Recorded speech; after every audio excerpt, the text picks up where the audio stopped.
moom ci Sénégal yaakaar naa ni moo ëpp coow ci réew mi. léegi kay man li may laaj mooy à quand la ñuy jeexal suuf. du gaaw de. kan moo ñu indee li nga xamante ni moom la ñu nekk nii tey régime bi fi jógee nag dañ ci jouer benn rôle bu nga xam ne kenn mësu ko cee def. jàppoon suuf si di ko caxatee mel ni mais suuf du rees suuf. du rees. ki ca koñ ba xale bi lekkatu suuf bi gis nga biir bi ni muy def. te mel ni ku coiffé ko. voilà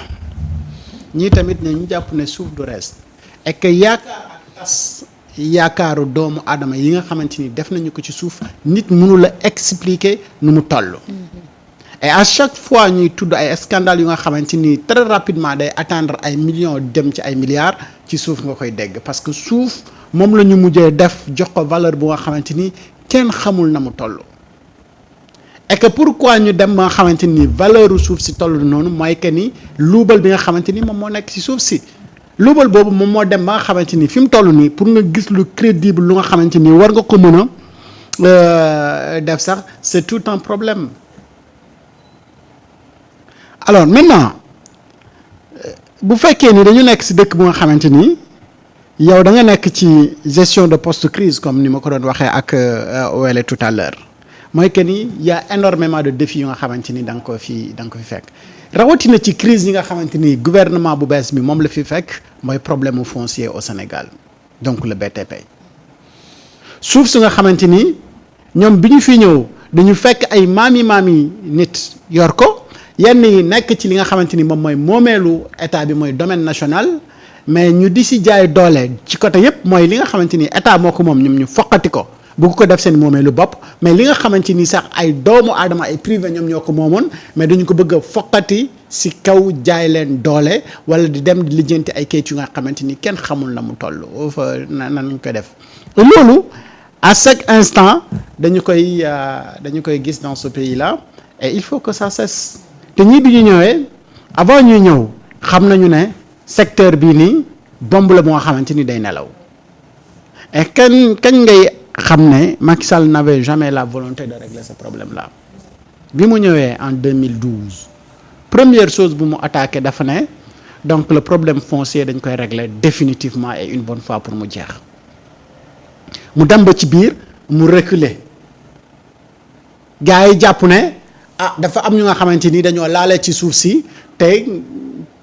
ay intouchable lañ intouchable amul dans ce pays là képp ku jaarul ci yoon rek dañ la war a la jaarale ci yoon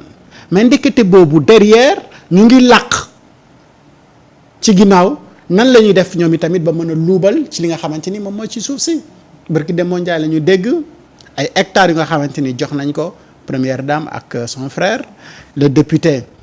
Farba Ngom combien de terrains partout pratiquement dans le pays ou dans la sous-région naka la def ba am ko ce qui se passe à Diamniadio mais ni ñu defaree ak ni ñu joxee ni ñu attribuer les terrains mais kenn mënu la expliquer li nga xamante ni moom moo fa am la xew aéroport bu Dakar Yoff inadmissible li nga xamante ni moom moo xew Mbourkat li xew également beneen dëkk ba li xew Caajaay ba li xew Koungheul ba li xew campement Ngexo ba li xew Gandiaye mais tout ça c'est des scandales yu nga xamante ni ñoom dañu ko copier par rapport ak li nga xamante ni moom moo am et alors domaine national suñ ko waxee rek kenn moom moo war a am pouvoir ci urbanisme bi mooy waa urbanisme et pourquoi ñu am ministère moo xamante ni dédié à ça mais qui n'ont jamais su ñoom ñu régler problème boobu les lotissements de Mariste mais fii la ñu dégg waxuñu fi woon ne anciens basketteuses yi ñun jëli woon nañ leen d'ailleurs seen bâtiment yi dañ koy toj parce que dañoo weesu seen dañu weesu seen date de durée de vie et que loolu ça a amené fii nii scandale mais coow loolu jul fan lañ mujjee ba léegi ñu ngi ci poser ay questions et le régime de Macky Sall pourquoi mu choisiroon génne ñooñu foofu pour def lan ak espace boobu noonu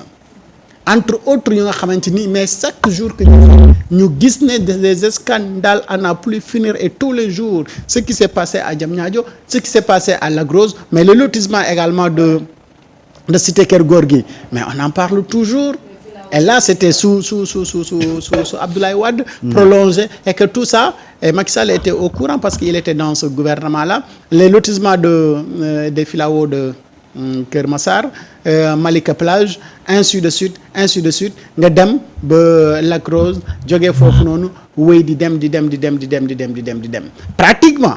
tout le Sénégal amul fenn fu nga xamante ni da nga fay dem te fekk fa un scandale foncier. Et ñenn ñooy nekk victime yi c'est des Sénégalais bon teint ñu nga xamante ni dañu am courage du matin au soir di liggéey soit tu es dans le pays nga bokk ci benn coopérative ngay cotiser chaque fin du mois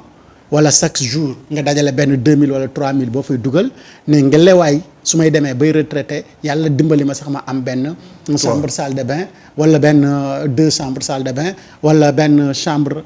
ak benn salle ak cuisine moo xamante ni dinaa fa mën a toog man ak sama njaboot fu ñuy suturla woo mais da ngay dem ba à la fin fi nga xamante ni amatoo doole amatoo mën a dajale suñ lay wane ne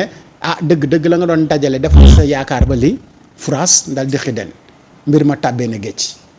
et tout ça ñu koy def bàyyi ay agence immobilière yu nga xamante ni amuñu benn norme bu nga xamante ni nit mën na la wax ñii la pourquoi ñu ñëw ne dañuy investir ñoo moom fii di jaay ay suuf yu nga xamante ni amuñu ci droit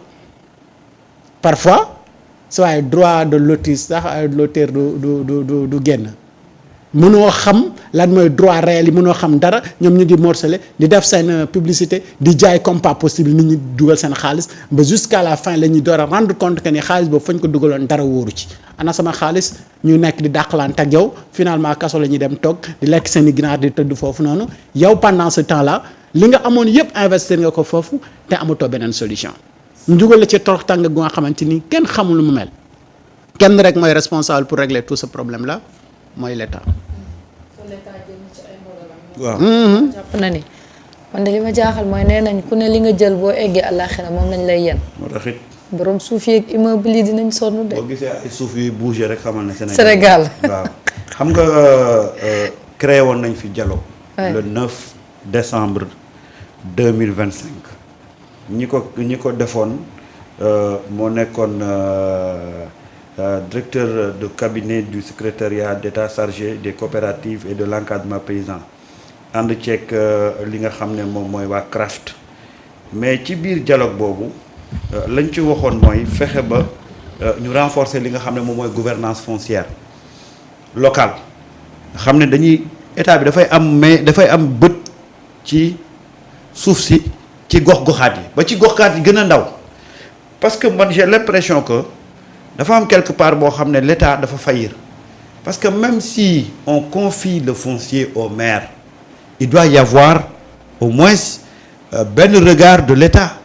un contrôle de l'État parce que tey ñu wax ko te dee mais litige foncier yi am yëpp. gën nañ ko wax te dund nag Samba. waaw les maires. am na ci beaucoup de maires ont une grande responsabilité. Mais bien sûr. Mais pourquoi le maire il a droit de vie et de mort sur le foncier man c'est que c'est un problème loolu la quoi. parce que après lotissement moom mooy délibérer les actes de attribution mais problème c'est que quand il y a problème l'État est obligé de revenir pour intervenir et mettre de l'ordre. Ouais. Mais pourquoi on donne carte blanche au maire de distribuer le foncier comme il veut parce que dérive yëpp foofu lay jóge le maire dans le cadre du clientélisme politique mais ci lay mayee ku ko neex terrain moom day sédd boppam ba pare après séddaale ay militants yam ki nekkul militant il est lésé te bu problème amee l'État est obligé de revenir pour intervenir quelque part l'État doit avoir un regard sur la gestion du foncier mais bàyyee ko maire bi rek mais il va l'utiliser à des fins politiques et aujourd'hui le problème fondamental du foncier mais tey bu ñu jëlee maire yi am nañ ci lu mu dee 60 à 70% de responsabilité. Tout à fait. mais loolu nag nga dundati ko et pourquoi on continue maintenant à laisser couler franche au maire ñuy def lu leen neex ci foncier bi Marita dëkk boo dem. si tu veux avoir un terrain sois l'ami du maire dañ lay teggil protocole yépp dagal la jox la. Maintenant bu problème amee l'État va intervenir il faut qu'on change cette politique là. Oui tu peux mais tu n'as pas toutes les prérogatives pour attribuer des terrains comme tu veux mais tey je suis désolé mais tey boo génnee ci àll bi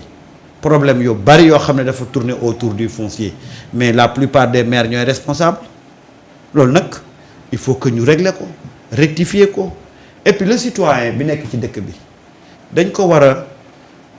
jox privilège que le citoyen boo juddoo ci dëkk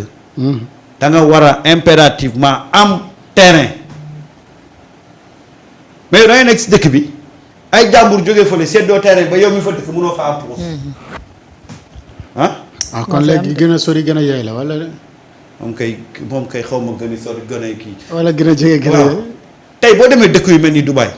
mais du ñu jaay seen suuf en un étranger mën nga ko louer nag 40 ans 50 ans 60 ans 100 ans mais duñ la ko mës a jaay duñ la ko mës a jaay mais fii ngay ñëw tey. gars yi jox la terrain boo xam ne ña nga fa fekk ñu dëkk fa. amuñu ko mënuñu te daw nañ ba dee pour am ko. mais moo tax le problème du foncier là c'est une bombe il faut vraiment régler ko agence yi c'est un problème. un véritable. da ngay jékki-jékki rek ne am nga tant d'hectares commencé def say publicité te gis nga nag bu la maquette bi rombee ñu bëri maquette bee leen rey. gis nga bu ñu defee seen maquette yooyu ba publicité ko. ba ñu ne la yow terrain bi defar nañ ko c'est viabilisé assainissement bi réglé na am na tali buy dox ci digg cité bi am na jardin saa yi doo am envie lu dul miraas sa bopp rek déposé waaye balaa ngaa jot ca loola wala bés boo ca jotee lañ lay jox agent yu bëri rey nañ fi doomu aadama tu te rappelles de Namora fii nga doon romb ci VDN bi côté cimetière Saint-Lazare foofu la seen siège nekkoon ndeysaan nga gis waa diaspora ñëw ran ñëpp di verser waaja nan la mujjee jàpp nañ ko tëj nañ ko ñu dugaloon seen xaalis genn wàll gépp ñàkk nañ seen xaalis Sénégal c'est un pays boo xam ne c'est vraiment véritable laisser-aller la. waay bu mag. kenn day yeewu rek ne promoteur immobilier la dem ba ci benn àll rek mu la ne terrain bii ci lañ leen di daggal daal di génne moo ko itam wax leen li ñu leen nar a tabaxal. xoolal ay dóor la moo tax l'État doit. man nag nu ñuy def bay am kayit yu am signature ak cachet yu xonq yooyu noonu bu jaaxal dama. yow xamoo fii Sénégal fii Sénégal de gis nga kayit boo fi soxla Sénégal. kayit boo fi soxla yow kay dema boo soxlaa billet aller na bii teew rek. billet aller retour àllaaxira boo ko soxla woon léegi ay lijjantit la ko. c'est-à-dire que voilà moo tax gis nga danañ ci ñëw de. moo tax gis nga li Sonko doon wax démb rek. notre problème fondamental c'est l'administration encore. waaw démb de def na transition sax parce que